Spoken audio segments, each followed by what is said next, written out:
Olá, amigos do canal Fé Ativa, muito bom dia, que o nosso Deus e bendito Pai abençoe a vida de cada um de vocês, o dia de cada um de vocês e a família de cada um de vocês. Continuando a série de vídeos a respeito de votos com Deus, o assunto é esse, votos com Deus. Hoje falaremos sobre o voto do profeta Jonas, aquele que foi engolido por um grande peixe. Não era baleia, tá? É grande peixe, tá certo? As Bíblias que trazem a palavra baleia não estão corretas. É uma tradução errada, tá? A tradução correta é grande peixe, ok? Mas tudo bem, isso é apenas um detalhe, tá? Agora, falaremos sobre esse voto de Jonas e o que isso implicou na vida dele. Na verdade, eu vou até adiantar para você. O voto de Jonas salvou a vida dele. Vamos falar disso daqui a pouquinho. Antes, porém, por favor, já deixa aí o like para o canal, aperte o botãozinho gostei. Também inscreva-se em nosso canal se você ainda não está inscrito e ative o sininho das notificações para que o YouTube avise a você quando lançarmos um vídeo novo. E, querendo você, aproveite o espaço dos comentários logo abaixo.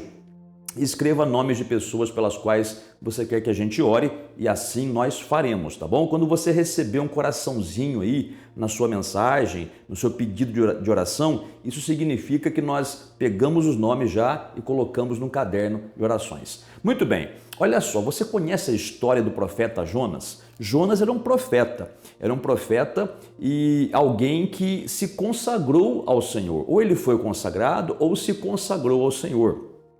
Mas o profeta, ele fazia o voto com Deus de servir a Deus. Do que Deus mandasse ele falar ou fazer, ele falaria ou faria. Então esse era o voto do profeta, ele tinha que obedecer ao Senhor. Claro que, sendo um ser humano, ele tinha o livre-arbítrio.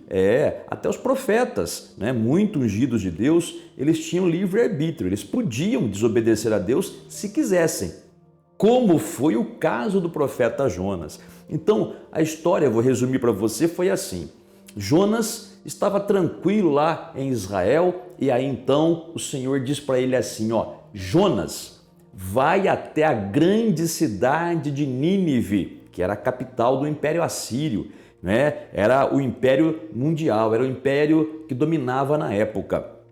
Então, o Senhor diz para Jonas, Jonas, vai até a capital do Império Assírio, a cidade grande chamada de Nínive e prega ali para que aquele povo se arrependa dos seus pecados. Sabe o que Jonas fez? Por exemplo, se Nínive ficava desse lado aqui, Jonas foi para esse lado aqui, ele foi para o lado oposto. Nínive ficava lá no Oriente. Jonas foi para o ocidente. É isso aí. Nínive ficava para o leste e Jonas foi para o oeste. Jonas foi em direção ao que hoje seria a Espanha, Quer dizer, ele queria chegar até lá. Acontece que o que Jonas fez? Ele estava lá em Israel, ele desceu até o litoral, ele pegou um navio, entrou no navio, pagou a passagem e foi se deitar no porão. Olha que interessante, Ele estava aqui em Israel, desceu até o litoral, porque o litoral é mais baixo naturalmente, Entrou no navio e foi para o porão. Sabe o que isso significa? Quando nós recebemos uma direção de Deus pela palavra ou pelo Espírito Santo, mas o Espírito Santo sempre vai confirmar o que está na palavra, nunca o que está contra a palavra, e nós desobedecemos a Deus, nós começamos a ter um declínio em nossa vida espiritual, nós começamos a declinar espiritualmente, a cair espiritualmente e, claro, essa queda espiritual se reflete na nossa vida material. Tudo na nossa vida começa a dar para trás. Tudo. É só ser rebelde e desobedecer ao Senhor que tudo na nossa vida começa a dar para trás, começa a dar errado, E Jonas, infelizmente, de início, ele tomou essa decisão errada. Ele não quis ir até Nínive e foi em direção oposta. Você pode perguntar, pastor Alain, por que é que Jonas fez isso? Ele não era um profeta? Ele não sabia que Deus exigia dele aquela missão? Eu digo sim. Acontece que a Bíblia não dá a resposta certa, exata, do porquê, da razão pela qual Jonas desobedeceu ao Senhor. A maioria dos comentaristas bíblicos, dos teólogos, né, eles dão duas opções, duas alternativas. Primeiro, porque aquele povo era um povo muito violento. Para se ter uma ideia, a história diz que os ninivitas, eles colocavam os seus inimigos espetados numa haste, num pau, né, e colocavam na entrada da cidade, deixando aqueles corpos lá apodrecerem, para que quem passasse por ali visse como eles eram violentos. Talvez Jonas tenha ficado com medo, talvez, não é certeza isso, mas é uma possibilidade. A outra possibilidade é amargura, ressentimento, porque aquele império assírio já havia invadido a terra do povo de Deus antes e havia feito muito mal. Muito provavelmente, parentes de Jonas foram levados cativos, parentes de Jonas foram maltratados, era um povo muito violento. Então, fizeram muito mal para o povo de Deus, para o povo de Jonas. E talvez, quando Deus disse para Jonas, Jonas, vai até a grande cidade de Nínive e prega contra ela, talvez Jonas tenha pensado assim, puxa, eu vou pregar para aquele povo que fez mal para o meu povo, eu vou pregar arrependimento para aquele povo que fez tanto mal para a minha família, para os meus irmãos de nação, né, para os meus compatriotas. Talvez ele pensou assim, né? Como é que eu vou pregar arrependimento para eles? E eu sei, porque Jonas sabia disso, né? Eu sei que se eu for lá e pregar o arrependimento, eles vão se arrepender e Deus vai perdoar. Então, uma possibilidade pode ser essa, que Jonas estava amargurado, ressentido e não queria ajudar aquele povo. Isso é para você ver o quanto Deus ama a todos, né? É que nem todos se arrependem, infelizmente, mas Deus dá a oportunidade até da pior pessoa do mundo se arrepender. Mas, no caso aí, Jonas que não queria ir. Muito bem. Por que Jonas, então, ele descumpriu o seu voto com Deus? Por que Jonas, então, não fez o que Deus mandou? Então as coisas começaram a dar errado para ele. Por quê? Porque o navio zarpou, o navio começou a sua viagem no mar.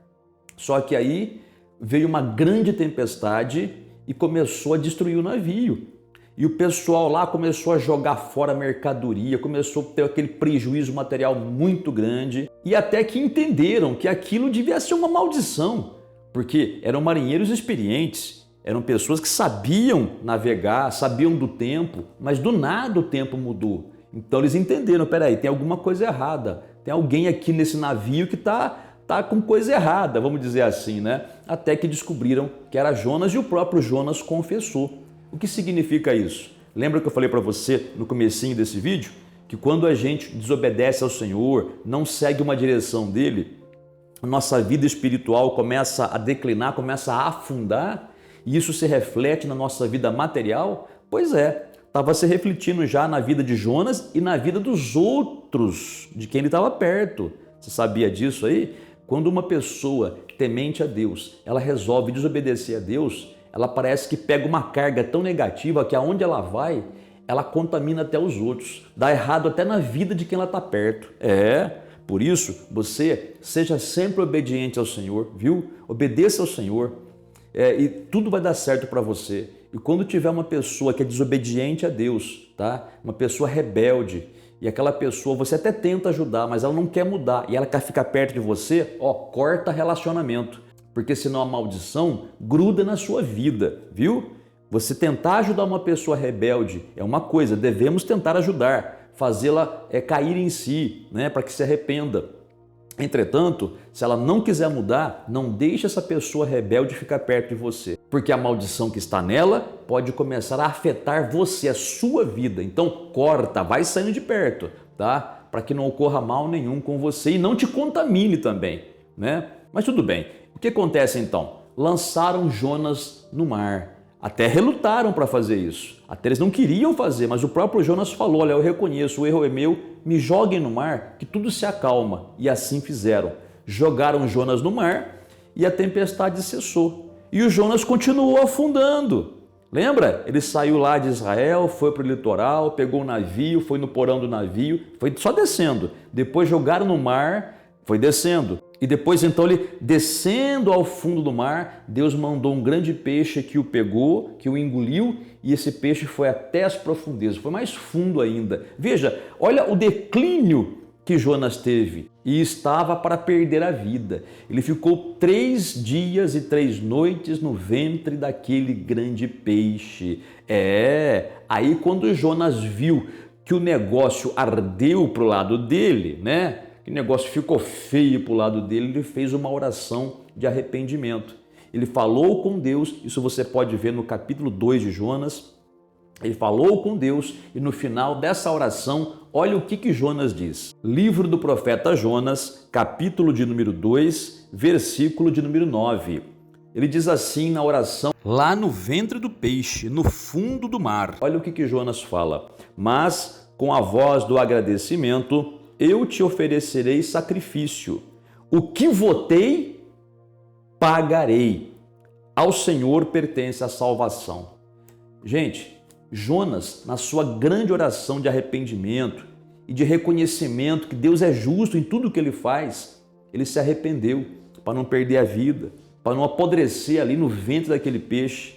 Ele fez uma oração sincera e no final da oração dele, quase no final, ele diz, eu vou fazer a Deus sacrifícios. Então, ele diz que faria sacrifícios para o Senhor, não só no sentido de cumprir os sacrifícios que a lei mosaica exigia, mas também no sentido de ir lá sacrificar o seu orgulho, ir naquela cidade de Nínive e se fosse ressentimento, ele ia sacrificar o orgulho dele, ia sacrificar a ira dele com aquele povo e ia pregar o arrependimento. E se fosse medo, ele ia sacrificar o medo e mesmo correndo risco de vida, ele iria até Nínive pregar para aquele povo. Então ele fez isso daí e ele falou assim também, o voto que eu fiz, eu vou pagar. Então, se ele havia feito um voto e desobedeceu, ele estava dizendo, Senhor, me perdoa porque eu quebrei o meu voto. Eu quebrei o voto que fiz contigo, Senhor.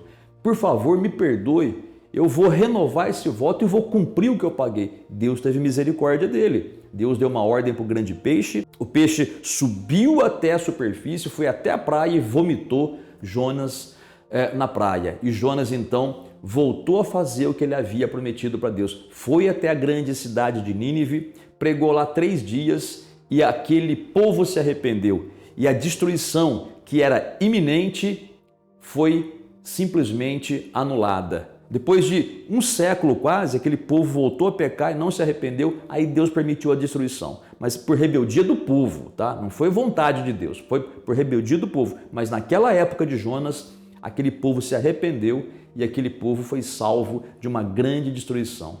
Aquele povo ouviu a palavra de Jonas e Deus pôde salvar aquele povo lá. Então, meu amigo e amiga, é assim, ó, você já fez um voto com Deus e não cumpriu?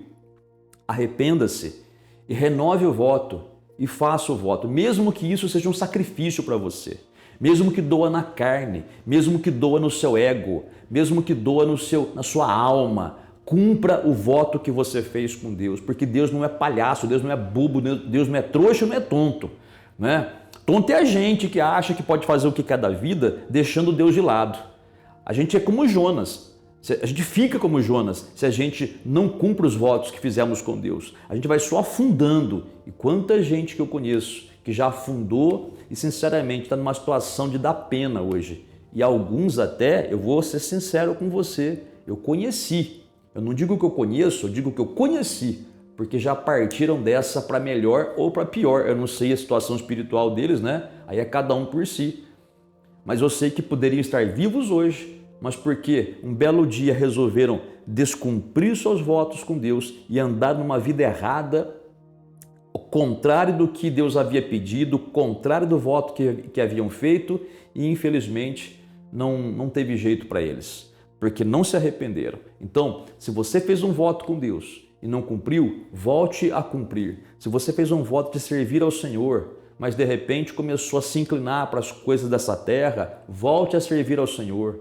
Se você é uma pessoa que fez um voto de servir ao Senhor em tempo integral, não fica servindo a Deus meio período, 1/4 do período, não. Você não sabe a encrenca que você está se metendo. O teu voto não foi esse, tá? Eu sei que o que eu estou falando aqui é para uma minoria, né? Para pessoas que têm um chamado para o ministério, mas cumpra o seu voto, senão Deus não pode te guardar de muita coisa. É por isso que hoje muitos que têm um chamado estão doentes, estão falidos financeiramente, estão amarrados espiritualmente, estão vivendo uma vida infelizes. Por quê? Porque não cumprem o voto que fazem com Deus. Ah, mas é muito trabalhoso, é muito difícil. Faz como Jonas.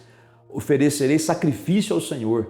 Vai ser um sacrifício? Vai. Mas eu prefiro fazer esse sacrifício agora, né? E ter a bênção de Deus e ter o alívio depois, do que me eximir do sacrifício, né? Ah, eu não quero sofrer, eu não quero ter esse trabalho todo e depois ter uma destruição aí. É assim que faz. Agora, você não fez voto com Deus, mas quer fazer? Lembre-se sempre, temos dito isso nesses vídeos. Se fizer, cumpra. Você não é obrigado a fazer voto com Deus, mas se fizer, cumpra. Porque Deus é fiel para te abençoar, tá? Mas quando você faz um voto com Deus e não cumpre, você mentiu, né? Mentira é pecado. E todo pecado, inclusive a mentira, faz separação entre a gente e Deus. Se nós estamos separados de Deus, como é que Ele vai proteger? Eu sempre digo, não é Deus que faz o mal, é a gente que dá lado pro diabo. É diferente, tá bom? Pensa sobre isso daí e tenha certeza, Deus vai te abençoar grandemente. Vamos orar? Quer pegar um copo com água, colocá-lo aí perto do seu aparelho, vai lá pegar. Não quer? Não acredita nisso? Não tem problema, faz segundo a sua fé. Mas vamos falar com Deus agora. Vamos falar com o Senhor, tá?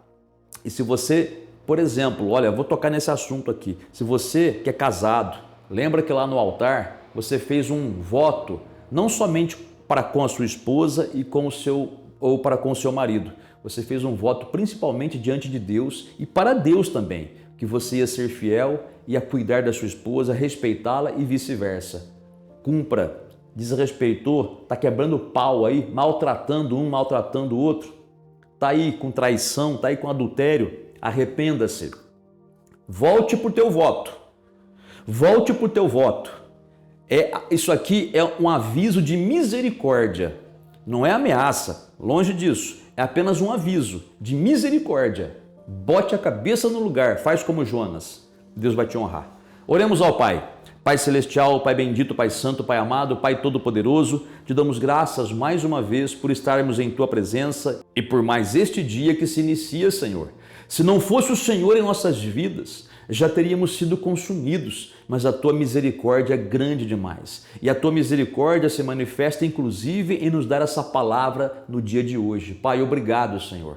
O voto que fizemos, vamos cumprir. Assim diz essa pessoa também que ora comigo. O voto que ela fez, ela vai cumprir. E essa pessoa que está fazendo um voto hoje, que está querendo fazer um voto, Pai, ajuda essa pessoa então, dá direção para ela no voto que deve fazer e dá forças para que ela possa cumprir. Pai amado, Pai Santo, te peço por essa pessoa que está com problemas no seu casamento, te peço, meu Pai, dá direção para essa pessoa, faz multiplicar o amor no coração deste homem ou desta mulher. Pai, esse casal que está um magoado com o outro, que o Senhor faça que haja, meu Pai, o perdão de um para com o outro, que haja restituição do amor e da fidelidade e da felicidade nesse casamento, que haja, meu Pai, a reconstrução dessa família em nome do Senhor Jesus. Pai, liberta essa pessoa dos vícios, liberta essa pessoa da opressão, da depressão, dos demônios e também, Pai, cura essa pessoa que está enferma. Senhor, abra as portas de trabalho para essa vida que está desempregada ou que quer mudar de trabalho. E, meu Deus, também te peço, abençoa os filhos dessa pessoa que ora comigo, essa mãe que ora comigo, pela libertação dos seus filhos que estão nas drogas, no caminho do crime, estão no tráfico. Pai, liberta todos esses jovens que são apresentados a Ti. Toca no coração deles, Pai. Muitos deles até um dia aceitaram a Jesus como Senhor, mas no decorrer de sua vida se desviaram do caminho. Toca, meu Pai, com o fogo do Espírito Santo no coração deles, para que eles retornem à Tua presença. E na certeza, Pai, da Tua bênção te damos graças, te apresentando, Pai, no final desta oração, este copo com água. Abençoa, Senhor, este copo com água, consagra, santifica, e no beber desta água, que essa pessoa receba o seu alívio, a sua bênção e a sua paz, tudo isso para a Tua honra e Tua glória, em nome do Senhor Jesus. Amém e graças a Deus. Glória a Deus. Colocou a água? Beba desta água aí, tá bom? Beba com fé. Não colocou, porque não acredita nisso? Não tem problema. Fica na sua fé. Você orou? Confia na oração que você fez, tá? E para finalizar, né? Medita nessa palavra que você ouviu hoje e compartilhe esse vídeo com alguém que você acha que precisa aí e Deus vai te abençoar por isso também. Tá certo? Deus abençoe poderosamente a você nesse dia e até o próximo vídeo.